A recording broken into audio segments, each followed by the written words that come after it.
창세기 12장 1절에서 9절 말씀입니다.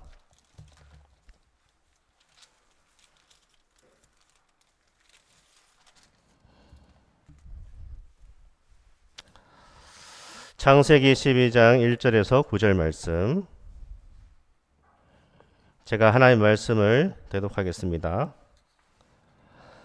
여호와께서 아브라함에게 이르시되 너는 너의 고향과 친척과 아버지의 집을 떠나 내가 네게 보여줄 땅으로 가라. 내가 너로 큰 민족을 이루고 네게 복을 주어 네 이름을 창대하게 하리니 너는 복이 될지라.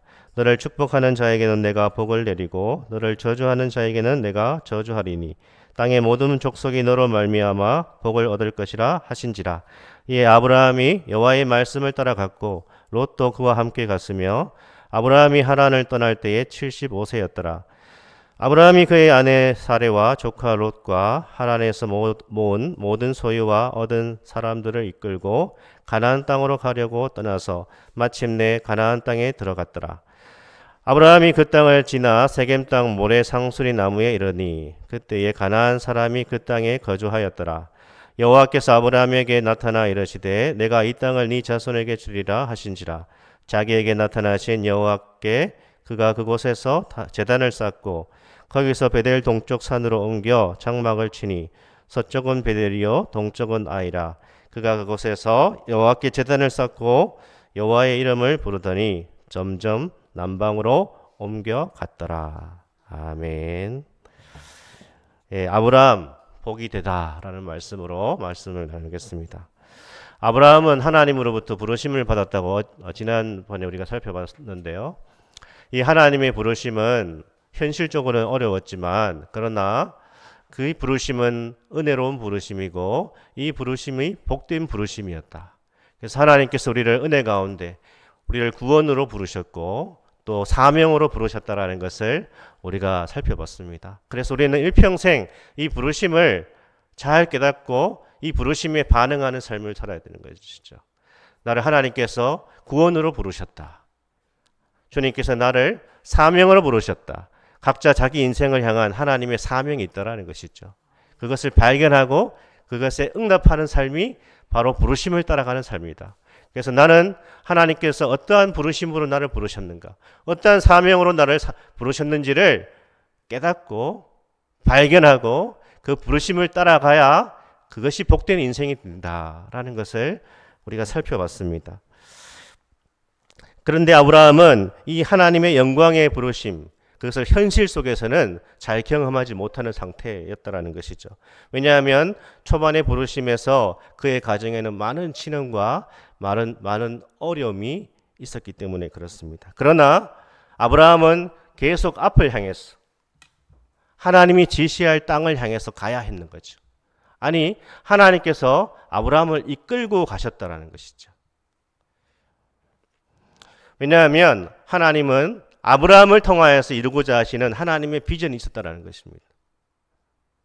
그 비전을 성취하기 위해서 계속 주저하는 아브라함을 일으키고 실패하는 아브라함을 일으키고 다시 일으켜서 하나님께서 아브라함을 통하여서 이루고자 하시는 그 목적을 향해서 계속 아브라함을 이끌고 가시는데 바로 오늘 살펴볼 하나님께서 아브라함에게 기대하시는 그 목표는 바로 네가 복이 되어야 된다라는 하나님의 비전이라는 것이죠.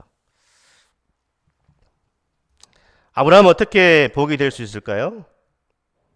그 첫 번째 살펴볼 것은 아브라함은 하나님의 약속을 따라감으로 복이 될 수 있습니다. 하나님의 약속을 따라감으로 복이 될 수 있는 것이죠. 아브라함은 복이 되기 위해서, 복된 인생이 되기 위해서 하나님의 약속을 따라 걷습니다. 우리가 12장 1절에서 보는 것처럼 하란에서 불러내시죠. 우리 1절을 다시 읽어볼까요? 12장 1절 여호와께서 아브라함에게 이르시되 너는 너의 고향과 친척과 아버지의 집을 떠나 내가 네게 보여줄 땅으로 가라. 그리고 2절과 3절은 내가 지시할 땅으로 가면 너는 이러한 복을 받을 것이다. 그 약속이 바로 2절과 3절이죠. 잘 아는 너무나 유명한 아브라함의 언약인데 같이 한번 읽어보겠습니다. 내가 너로 큰 민족을 이루고 네게 복을 주어 네 이름을 창대하게 하리니 너는 복이 될지라. 너를 축복하는 자에게는 내가 복을 내리고 너를 저주하는 자에게는 내가 저주하리니 땅의 모든 족속이 너로 말미암아 복을 얻을 것이라 하신지라. 아멘. 아브라함은 자식이 없었죠. 그런데 큰 민족을 주시겠다. 이 약속이 너무나 놀랍습니다. 놀라우면서도 한편으로는 너무나 비현실적으로 들려집니다. 우리가 성경을 읽을 때도 그렇죠. 말씀을 읽으면 말씀이 너무 은혜롭고 좋습니다. 그러나 현실로 돌아오면 이 말씀이 과연 현실성이 있는가? 내가 이 말씀을 따라서 순종할 때에 내가 과연 성공할 수 있는가? 내 인생이 복된 인생이 될 수 있는가? 그런 현실과 하나님 말씀 사이에 우리는 갈등을 겪기도 하는 것이죠. 아무것도 보이는 것이 없었습니다. 지시할 땅으로 가라. 구체적인 게 없습니다. 그냥 가라는 것이죠. 손에 쥐어지는 것도 없습니다. 사라가 임신을 했다든지 징조가 보인다든지 그런 것도 없고 그냥 가라. 그러면 내가 너에게 이런 복을 주겠다. 하지만 아브라함은 이 약속을 따라 걸어가는 것이죠. 무엇보다도 아브라함은 이 약속을 위해서 어디를 떠나야 했습니까? 어디를 떠나야 되죠? 고향과 친척과 아버지의 집을 떠나 이렇게 되어 있죠. 그것을 또 4절에서는 뭐라고 얘기합니까? 어디를 떠납니까? 아브라함이 하란이죠. 그러니까 아브라함의 그 부르심에 제일 먼저 아브라함이 떠난 것은 고향 친척 아버지의 집 갈대아 우르 메소포타미아 거기에서 떠나야 되고 중간에 어디에 머물렀다고요? 하란에 머물러 가지고 거기에 오랫동안 체류를 하고 있었습니다. 그런데 이 하란을 떠나야 하나님의 약속이 성취되는 것이죠. 하란을 떠나는 것. 그러니까 하나님께서 떠나라고 했을 때는 이 목적지보다 더 강조되는 것이 오늘 이 말씀에 보면 아브라함이 떠나야 하는 그 장소가 강조되고 있습니다. 다시 말해서 빨리 하란을 떠나야 된다. 너는 하란을 벗어나야 된다. 네가 하란에서 많은 것을 얻었고 소유하였고 거기 정착하였지만 너는 하란에서 머물면 안 되고 하란을 떠나야 된다는 것이 강조되고 있다는 것입니다. 그러니까 하나님의 복을 하나님의 약속을 우리가 성취하기 전에 먼저 떠나야 된다는 것이죠. 이게 먼저라는 것입니다.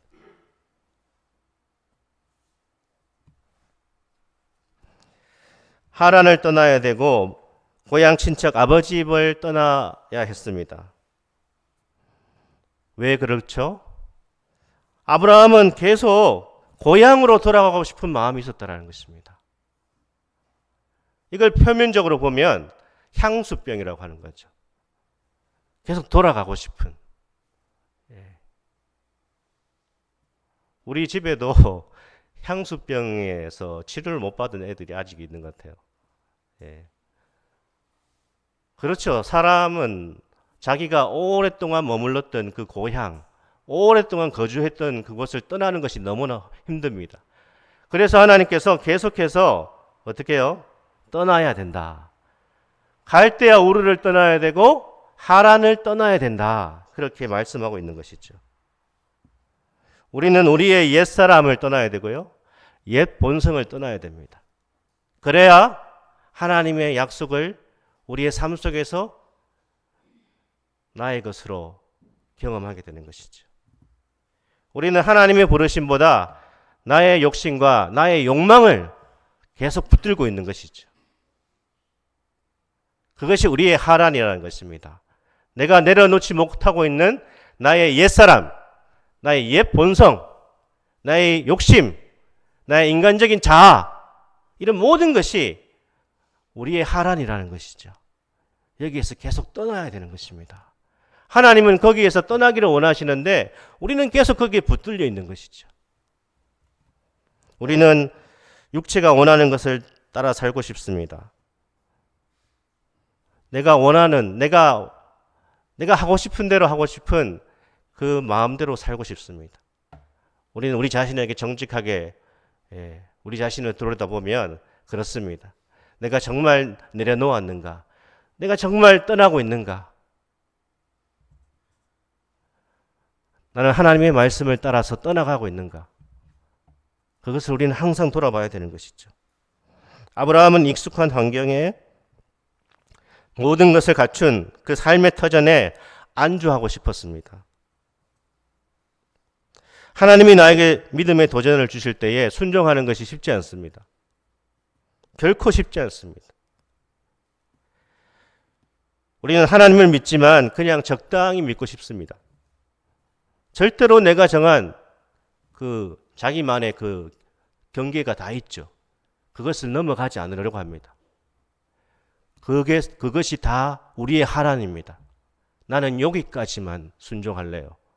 더 이상은 아닙니다. 하란에 머물러 있는 것입니다. 하나님 말씀을 온전히 믿고 따르지 못하는 우리 자신을 발견하지 않습니까? 그것이 우리의 하란이지 않습니까?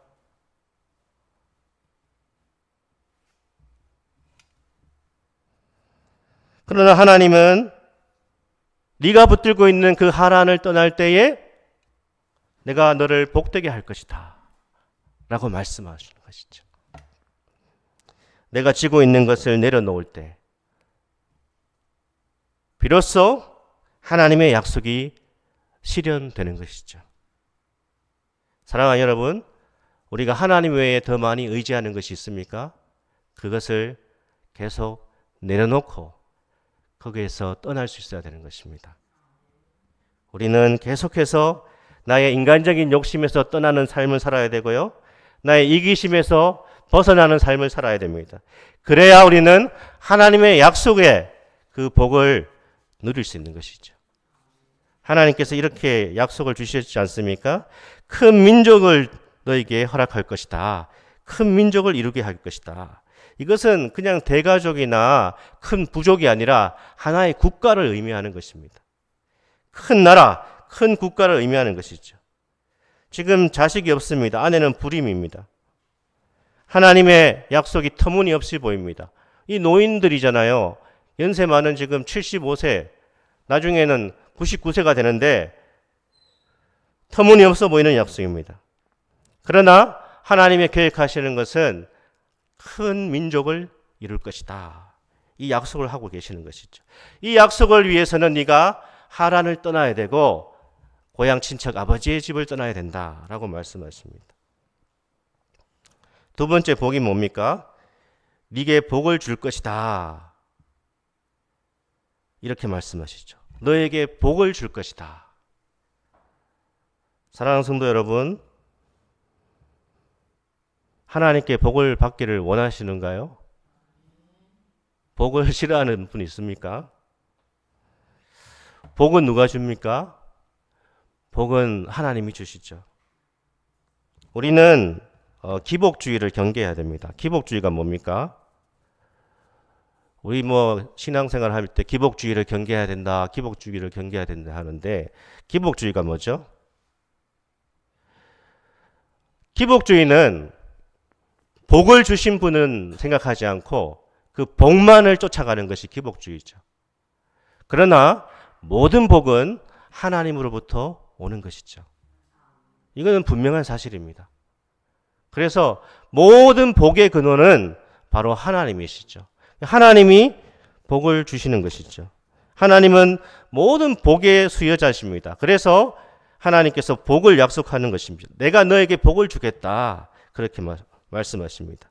특별히 오늘 말씀해 보니까 너는 복이 될 것이다. 이렇게 말씀하십니다. 아브라함 자체가 복이 될 것이다. 아브라함이 가는 곳에 복이 임할 것이다. 이런 뜻이죠. 아브라함과 함께하면 그 사람은 아브라함의 복을 같이 소유하게 될 것이다. 이것이 진정한 복입니다. 우리 정서에, 한국인의 정서에 맞는 것은 어떤 표현일까요? 아이고, 이 사람은 복덩이다. 이런 거 아니겠습니까? 이 사람이 참 우리 집에 오므로 우리 집이 참 복을 받았다. 그런 표현을 하지 않습니까? 이 며느리가 우리 집안에 시집 와가지고 우리 집안이 일어났다. 그럴 때 이 며느리는 우리 집안이 뭐라고 하죠? 복덩이라고 하지 않습니까? 복덩이. 이게 이제 그 사람이 복이 되는 사람이잖아요. 이거보다 놀라운 복이 어디 있습니까? 복이 될 것이다. 네가 복이 될 것이다. 네가 가는 곳에 복이 임할 것이다. 우리 네 분 임직 받으신 우리 네 분이 이런 은혜가 있기를 축복합니다. 아이고 장로님 되신 것 우리 교회 복입니다. 집사님 두 분이 우리 교회의 복이 되셨습니다. 권사님이 우리 교회의 복이십니다. 이것보다 놀라운 복이 어디 있겠습니까? 창세기 26장에 한번 가보실까요? 창세기 26장에 보면 이 복이 아들에게도 임하고 있는데요. 아비멜렉이 아브라함의 아들 이삭에게 하는 이야기가 나오죠. 우리 창세기 26장 26절부터 29절을 한번 보시면 이런 또 말씀이 나오는데 우리 성경을 보시거나 스크린을 통해서 한번 읽어보겠습니다. 시작. 아비멜렉이 그 친구 아우삭과 군대 장관 비골과 더불어 그 아래서부터 이삭에게로 온지라. 이삭이 그들에게 이르되 너희가 나를 미워하여 나에게 너희를 떠나게 하였거늘 어찌하여 내게 왔느냐. 그들이 이르되 여호와께서 너와 함께 계심을 우리가 분명히 보았으므로 우리의 사이 곧 우리와 너 사이에 맹세하여 너와 계약을 맺으리라 하였노라. 너는 우리를 해하지 말라. 이는 우리가 너를 범하지 아니하고 선한 일만 네게 행하여 네가 평안히 가게 하였음이니라. 이제 너는 여호와께 복을 받은 자니라. 아멘. 이 아비멜렉이라는 사람이 아브라함의 아들 이삭을 통하여서 너는 여호와께 복을 받은 사람이다. 결국은 하나님이 너와 함께 하는구나.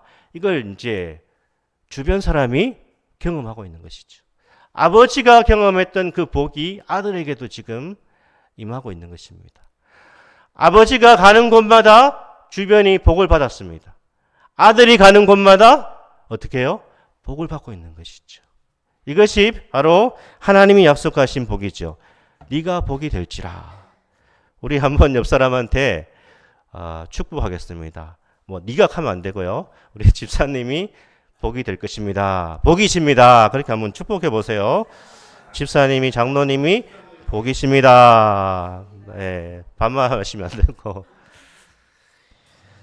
그 사람이 가는 곳에 복이 넘치는 것이죠. 하나님의 사람들이 가는 곳에 복이 임하는 것입니다. 여러분 때문에 가정에 복이 임하고 여러분 때문에 직장에 복이 있고 여러분 때문에 교회에 복이 되는 것이죠. 이것이 진정한 복이라는 것입니다. 하나님이 이것을 약속하고 계십니다. 이 약속을 성취하기 위해서는 하란을 떠나야 된다는 것이죠. 세 번째 약속은 뭐죠? 명성에 대한 것이죠. 우리가 잘 아는 것처럼 네 이름을 창대하게 하리라. 이 고대 메소포타미아 사람들은요, 부와 이 권력 못지않게 중요하게 여겼던 것을 명예라고 생각했습니다. 잠언 22장에도 나옵니다. 잠언 22장 1절을 보면요, 같이 읽어볼까요? 많은 재물보다 명예를 택할 것이요 은이나 금보다 은총을 더욱 택할 것이니라. 아멘. 명예가 참 중요하다. 이건 인간적인 명예가 아니고요, 어떠한 영향력이죠. 이들은 명예가 더럽혀지는 것을 참을 수 없었습니다. 자기 이름이, 자기 명예가 엄청나게 짓밟히면 살 이유를 느끼지 못한 것이죠. 자기의 이름을 남기는 것을 너무나 중요하게 여겼다는 것이죠. 이 명예는 인간적인 명예가 아닙니다. 우리는 하나님이 허락하시는 그 사람의 이 명예와 인간적인 명예를 잘 구별해야 됩니다. 최초의 살인자 누굽니까? 창세기에 나오는 최초의 살인자가 누구죠? 가인이죠. 가인은 자기 이름으로 성을 지었습니다. 자기 이름을 내기 위해서 성을 만들었습니다. 성을 쌓았습니다. 하지만 최초의 살인자라고 하는 불명예를 안고 그의 인생이 마감되었습니다. 창세기 6장에 보면 네피림이라고 하는 이 거인족들은 하나님의 심판을 가져오는 이름들이었습니다. 창세기 11장에 바벨탑 사건에서 자기 이름을 내려고 바벨탑을 쌓은 그 인생들은 다 어떻게 해요? 망했지 않습니까? 하지만 하나님께서 아브라함에게 주시는 이 명성은 하나님의 인정과 사람의 인정을 받는 것입니다. 다시 말해서 어디서나 인정받는 사람입니다. 이것이 하나님이 우리에게 주시는 복입니다. 우리는 교회 안에서뿐 아니라 세상 속에서도 인정받는 하나님의 사람들이 되어야 되는 것이죠. 진리로 교회 집사님이라고요?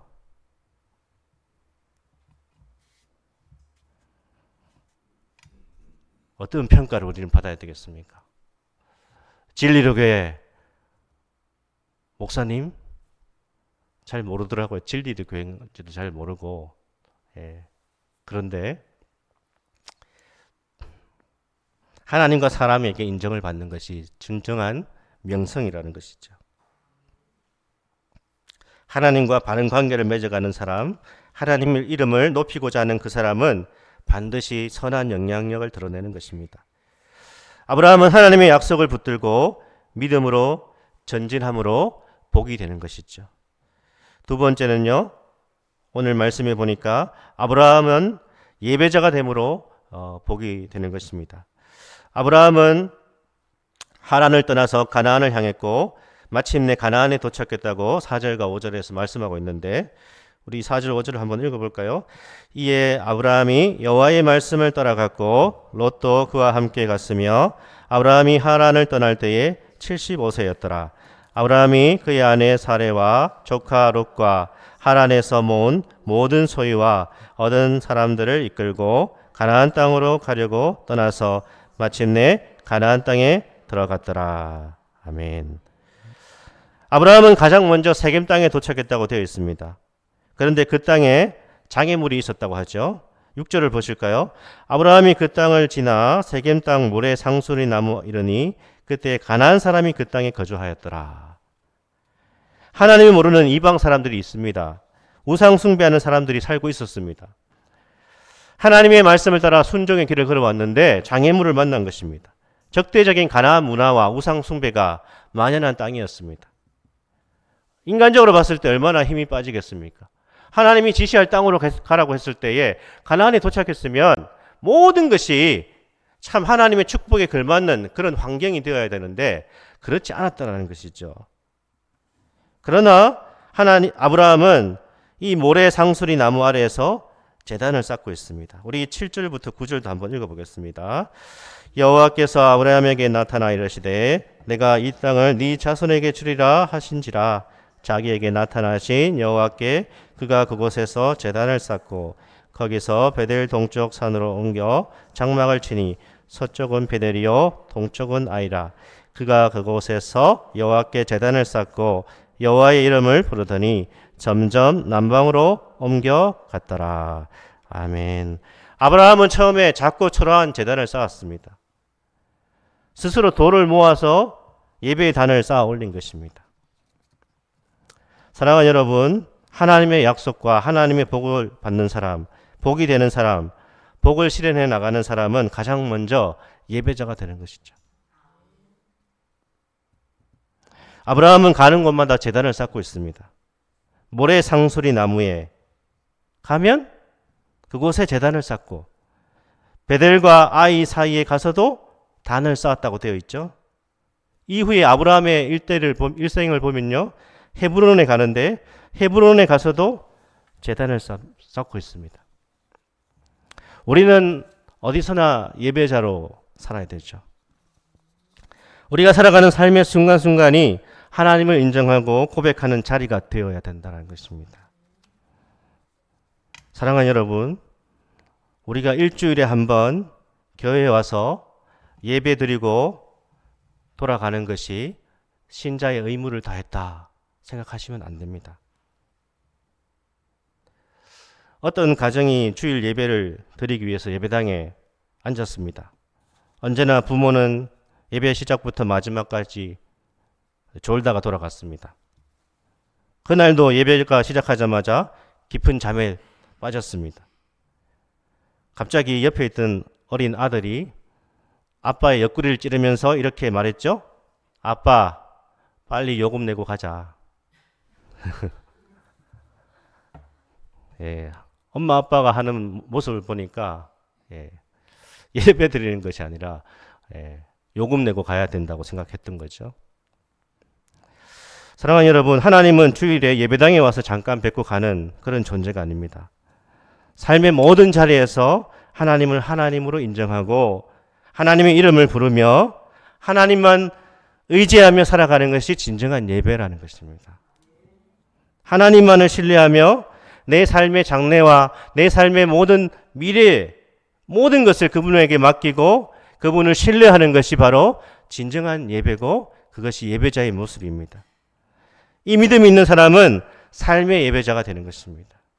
이 믿음을 가진 사람은 언제나 하나님을 즐거이 예배하는 것입니다. 삶의 예배자가 되시기를 축복합니다. 주일 예배를 소홀하게 여기지 마십시오. 정말 피치 못할 사정이 있지 않고는 주일 예배를 우리가 소홀히 하시면 안 됩니다. 도대체 직장에서 하는 일 때문에 주일 성수를 못할 수도 있지만 그러나 예배에 빠질 일이 뭐가 있습니까? 너무 몸이 아파서 힘들어서 예배에 나올 수 없는 경우도 있겠죠. 우리가 코로나 같은 상황에서는 현장 예배를 못 드렸습니다. 그러나 우리는 정말 이 주일 성수, 주일에 하나님 앞에 나와 함께 예배하며 주님을 바라보며 영광을 돌리고 하나님이 주시는 새 힘을 얻고 삶의 예배자로 나아가야 되는 것입니다. 그러기 위해서는 우리가 이 주일을 중심으로 삶을 살아가는 것이 크리스찬이에요. 달력의 빨간 날이 끝날이 아닙니다. 주일부터 시작하는 겁니다. 세상은 빨간 날이 일요일이 마지막 날이지만 크리스찬들에게는 주님이 부활하신 날이 바로 주일입니다. 그래서 이 주일을 중심으로 나아가는 것이에요. 그래서 누구를 비난하는 것이 아니라 우리가 이 주일 예배를 너무나 소중하게 여기고 그리고 삶의 예배자가 되어 하나님 앞에 나아갈 때에 하나님께서 너는 복이 될 것이다 말씀하신 그 아브라함의 복이 나의 복이 되는 것입니다. 무엇이 진짜 잘 사는 것이고 무엇이 진짜 복된 인생인지를 성경을 통해서 잘 우리가 확인해야 되는 것입니다. 단순히 잘 먹고 잘 사는 것, 돈이 많은 것, 100살까지 안 아프고 사는 것, 그것을 성경에서 복이라고 말하지 않습니다. 물론 그것도 복이죠. 복이지만 진정한 복은 하나님의 영광을 위해서 나에게 주어진 것을 아름답게 선용하는 것이죠. 그러기 위해서는 우리가 진정한 예배자가 되어야 되는 것입니다. 진정한 예배자.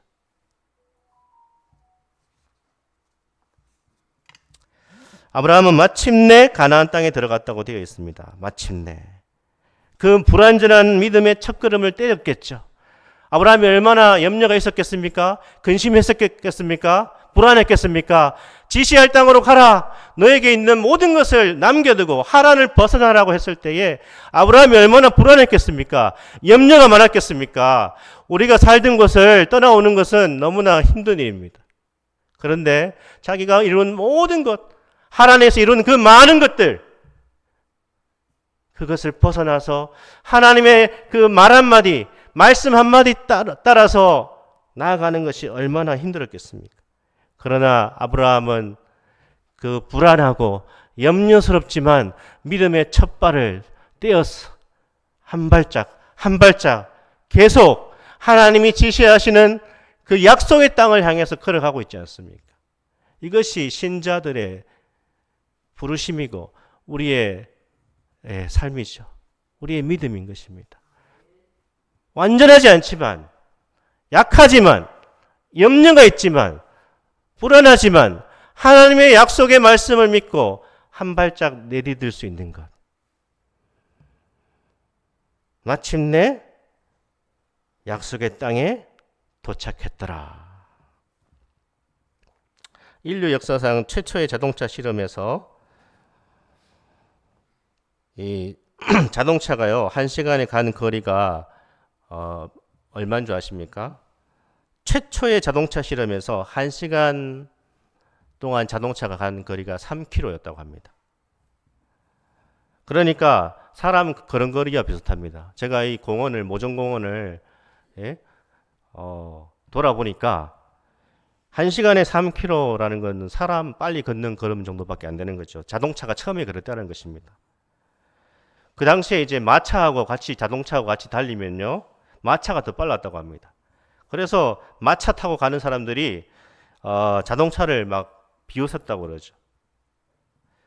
그렇게 어설프고 불안전했던 그 첫 자동차 시운전, 그 시운전이 있었기 때문에 오늘날 이 자동차가 있는 것 아니겠습니까?